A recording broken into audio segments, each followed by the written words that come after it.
Hello everyone. हमने last video में potentiometer और मीटर ब्रिज के बारे में पढ़ा था। तो पोटेंशियोमीटर क्या होता है, ये ईएमएफ का कंपेयर करता है और किसी भी सेल का इंटरनल रेजिस्टेंस फाइंड कर सकता है। लास्ट वीडियो में हमने इसके प्रिंसिपल के बारे में पढ़ा था कि जो किसी भी दो पॉइंट के बीच में जो पोटेंशियल डिफरेंस होता है वो उसकी लेंथ के डायरेक्टली प्रोपोर्शनल होता है। तो यहाँ से एक फॉर्मूला बना था V इक्वल्स टू के एल, जहाँ पे K की वैल्यू जो K होता है वो पोटेंशियल ग्रेडियंट होता है। अब अगर सर्किट में करंट फ्लो हो रहा है, जैसे हमने यहाँ पे लिया कि कोई भी पॉइंट ले लिया, इसमें करंट फ्लो हो रहा था, तो अगर सर्किट में करंट फ्लो हो रहा है तो हम वहां पे V लेंगे। अगर सर्किट में करंट, इस गैल्वेनोमीटर में करंट फ्लो नहीं हो रहा है तो हम V की जगह E लिखेंगे, EMF लिखेंगे। अगर करंट फ्लो हो रहा है तो पोटेंशियल डिफरेंस होगा, टर्मिनल पोटेंशियल डिफरेंस, और करंट फ्लो नहीं हो रहा है तो EMF होगा। तो ऐसी इसकी अब हम पहली एप्लीकेशन पढ़ेंगे, to compare EMF of the cell. तो दो सेल्स के ईएमएफ का कंपेयर करता है पोटेंशियोमीटर, उसके बारे में पढ़ेंगे कि कैसे दो सेल्स के ईएमएफ का कंपेयर हम इससे कर सकते हैं। तो इसका पहला एप्लीकेशन है to compare EMF of the cell. तो इसमें वही पोटेंशियोमीटर है जो हमने लास्ट टॉपिक में देखा था कि पोटेंशियोमीटर, ये इसकी वायर है, 1 मीटर लेंथ ये होता है, फिर सारी ऐसे 1 मीटर करके सारी 1-1 मीटर की वायर है। एक बैटरी कनेक्ट है, एक्सटर्नल सोर्स है, एक वेरिएबल रजिस्टर है और एक गैल्वेनोमीटर। ये पहले था। अब हमने दो सेल का ईएमएफ कंपेयर करना है, तो हम क्या करेंगे, इस ए पॉइंट से दो सेल्स को कनेक्ट करेंगे जिनका ईएमएफ का रेशियो हमने फाइंड करना है। फिर क्या करते हैं, इसमें एक टू वे की लगी होती है जिसका एक पॉइंट एक सेल से कनेक्ट होता है, दूसरा दूसरे सेल से, और तीसरा गैल्वेनोमीटर से कनेक्ट होता है। और जो गैल्वेनोमीटर होती है वो जॉकी से कनेक्ट रहती है। उस जॉकी को हम किसी भी पॉइंट पे फिक्स करके देखेंगे कि कहाँ पे नल डिफ्लेक्शन आ रहा है या नहीं आ रहा है। यहाँ पे हमने नल डिफ्लेक्शन को फाइंड करना होता है कि कहाँ पे नल डिफ्लेक्शन आ रहा है। तो इसका प्रोसीजर अब देखते हैं कि कैसे इसको सॉल्व करेंगे। पहला है कि ये जो 3 नंबर है इसको पहले 1 से कनेक्ट करेंगे। तो इसको स्टेप्स से सॉल्व करेंगे कि कैसे कैसे इसको हमने देखना है। तो पहला स्टेप है 3 इज कनेक्टेड टू 1। तो फर्स्ट स्टेप, इसका जो फर्स्ट स्टेप है इसमें हमने क्या करना है, 3, जो 3 पॉइंट है is connected to 1।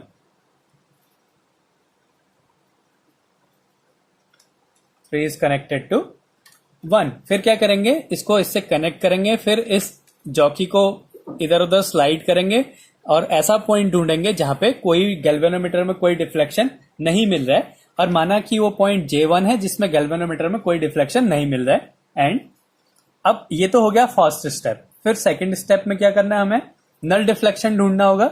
Null deflection is found on galvanometer.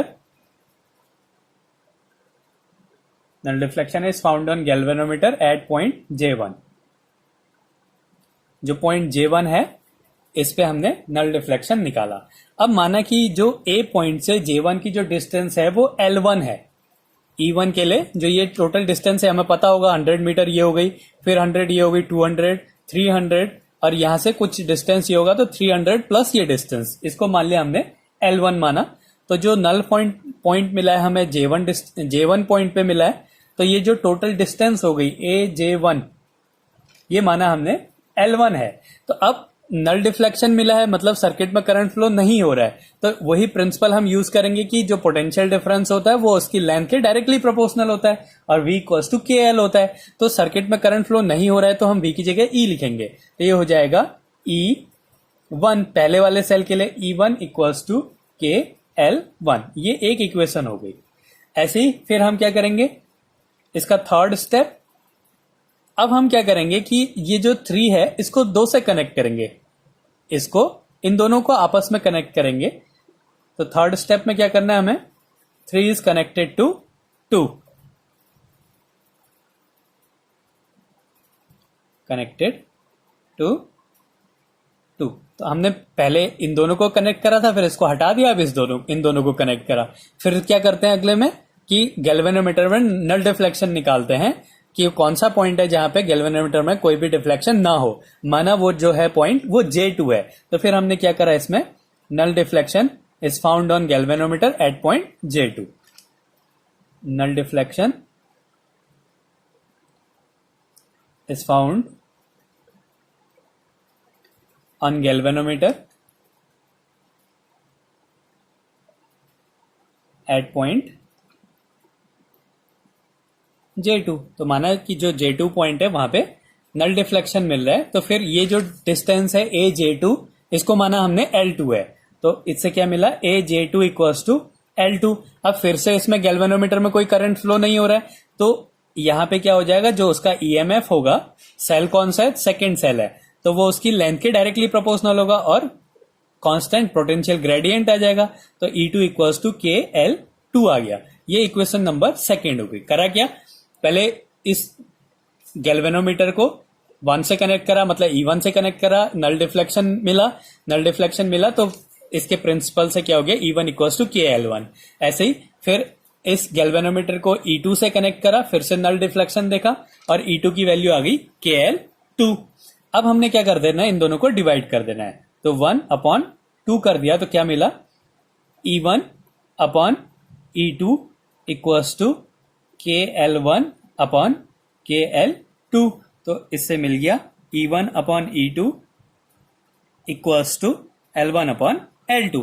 तो ये इनके रेशियो का, इनका रेशियो मिल गया, इनका कंपेयर हो गया कि क्या रेशियो है उनके बीच में, E1 E2 का कितने टाइम्स है। तो ऐसे हम किसी सेल के EMFs का कंपेयर कर सकते। करना क्या है, हमने गैल्वेनोमीटर में नल पॉइंट निकालना है, और नल पॉइंट निकालने के बाद जो इसका प्रिंसिपल होता है V इक्वल्स टू KL1, अगर सर्किट में करंट फ्लो नहीं हो रहा है तो V की जगह हमने E लिख देना है, E इक्वल्स टू KL हो जाएगा।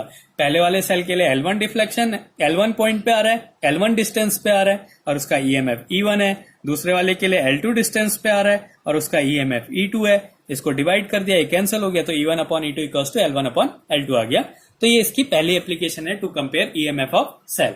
अब इसके बाद इसकी दूसरी एप्लीकेशन है टू फाइंड इंटरनल रेजिस्टेंस। अब हमने क्या करना है, सेल का इंटरनल रेजिस्टेंस फाइंड करना है। यहाँ पे सिर्फ एक सेल लगाएंगे और उसका इंटरनल रेजिस्टेंस को हम निकालेंगे, तो देखते हैं कि कैसे उसको सॉल्व करना होता है। तो ये इसका अगला टॉपिक है, to find internal resistance of cell. तो ये पोटेंशियोमीटर है, वहां पे हमने क्या करे थे, 2 EMFs लगाए थे यहाँ पे, जिनका हमने कंपेयर करना है। यहाँ पे क्या होता है, बाकी सब सेम है, यहाँ पे हम एक EMF लगाएंगे, एक बैटरी लगाएंगे, एक सेल लगाएंगे जिसका EMF हमें निकालना होता है, और दूसरे पॉइंट पे हम जो दूसरा वहां पे सेल लगाता है उसकी जगह एक रेजिस्टेंस बॉक्स को लगाते हैं, फिर एक 2 वे की ले ली और गैल्वेनोमीटर से कनेक्ट करा। अब यहाँ पे हमने एक प्रोसीजर वैसे ही रखना है और एक इंटरनल रेजिस्टेंस को फाइंड करना है। तो जो सेल का इंटरनल रेजिस्टेंस होता है, इसको हम यहां पे लिख रहा हूं मैं कि इंटरनल रेजिस्टेंस का एक फॉर्मूला होता है, ये होता है R equals to E upon V minus 1 into capital R। ये इंटरनल रेजिस्टेंस का फॉर्मूला होता है, internal resistance equals to E upon V minus 1 into R। अब हमने क्या करना है, यहाँ पे E अपॉन V की वैल्यू निकालनी है। अगर हमें पता चल जाएगा E अपॉन V की वैल्यू क्या है, तो हम इंटरनल रेजिस्टेंस को निकाल देंगे। ये है कि रेजिस्टेंस बॉक्स से हमने कितना रेजिस्टेंस निकाला है, तो ये तो हमें पता रहेगा कि हम कितने ओम का रेजिस्टेंस निकाल रहे हैं। लेकिन अगर हम E अपॉन V की वैल्यू फाइंड कर लें तो हमें पता चल जाएगा कि उसका इंटरनल रेजिस्टेंस क्या है।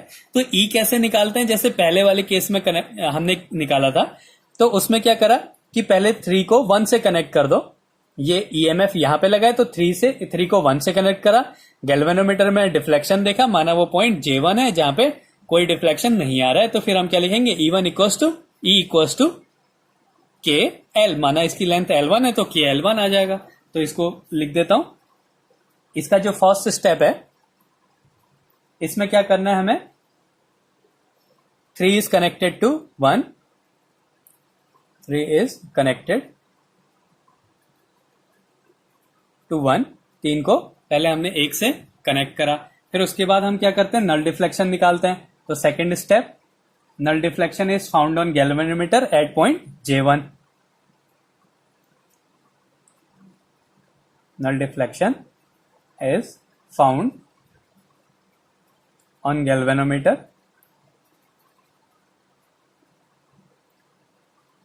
एट पॉइंट J1, और जो A से J1 की डिस्टेंस है वो माना L1 है।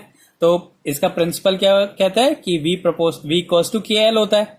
अगर सर्किट में करंट फ्लो नहीं हो रहा है इस गैल्वेनोमीटर में तो हमने V की जगह E लिख देना है, जो उसका EMF है। तो हम क्या लिख देंगे, E इक्वल्स टू KL1। तो ये हो गया पहला इक्वेशन। अब हमने E की वैल्यू तो निकाल दी, अब हमें V की वैल्यू निकालनी है। तो V कब लगता है, जब सर्किट में करंट फ्लो हो रहा है। तो हमने क्या करना पड़ेगा, इस EMF से करंट को निकालना पड़ेगा इस सेल से। तो हमने क्या करा, अब जो नंबर 3 है इसको हम 2 से भी कनेक्ट कर देंगे और 1 से भी कनेक्ट कर देंगे। इसको इससे भी कनेक्ट कर दिया और इससे भी कनेक्ट कर दिया। अब इसमें 2 सर्किट बन गए, एक तो हो गया गैल्वेनोमीटर के थ्रू जो हो रहा है, और एक ये बीच में ये पूरा सर्किट बना। अब क्या होगा कि इसमें इस सर्किट में तो करंट फ्लो होने लग जाएगा क्योंकि एक सर्किट कंप्लीट है, और हम यहाँ पे नल डिफ्लेक्शन निकाल देंगे। नल डिफ्लेक्शन निकालेंगे तो इस गैल्वेनोमीटर में तो करंट फ्लो नहीं होगा, लेकिन जो ये वाला जो सर्किट बना 2, 3, 1 E और रेजिस्टेंस बॉक्स से जो ये सर्किट बन रहा है इसमें करंट फ्लो होने लग जाएगा। इसमें करंट फ्लो होने लग जाएगा तो हम क्या लिखेंगे, इसको V लिखेंगे। तो V इक्वल्स टू क्या हो जाएगा, K, जितनी डिस्टेंस पे ये आ रहा है। तो अब हम क्या करेंगे अगले वाले में, जो इसका थर्ड स्टेप है, 3 is connected to 1 as well as 2। 3 is connected to 1 as well as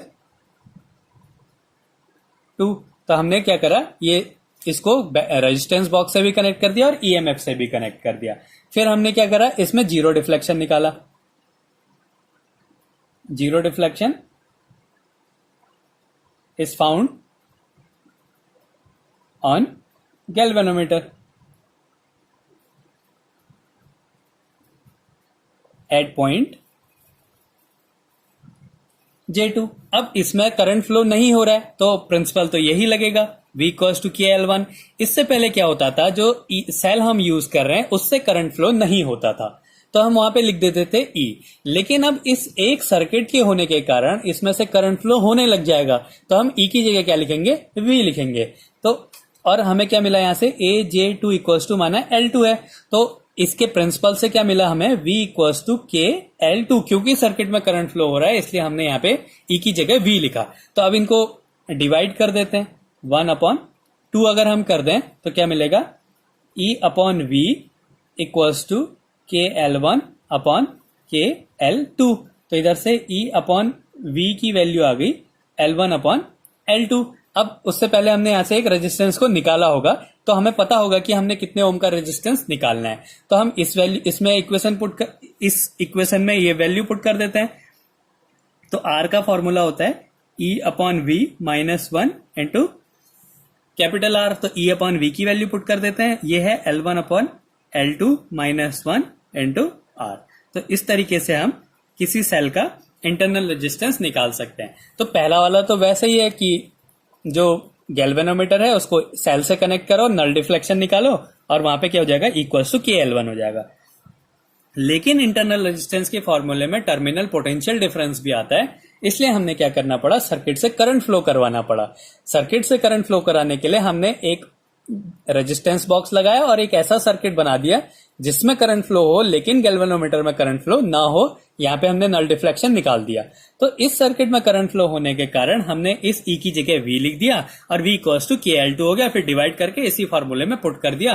तो इस तरीके से हम किसी सेल का इंटरनल रेजिस्टेंस निकाल सकते हैं। तो ये दो इसकी एप्लीकेशंस होती हैं कि कैसे हम सेल के EMF का कंपेयर करते हैं और किसी सेल का इंटरनल रेजिस्टेंस कैसे फाइंड करते हैं।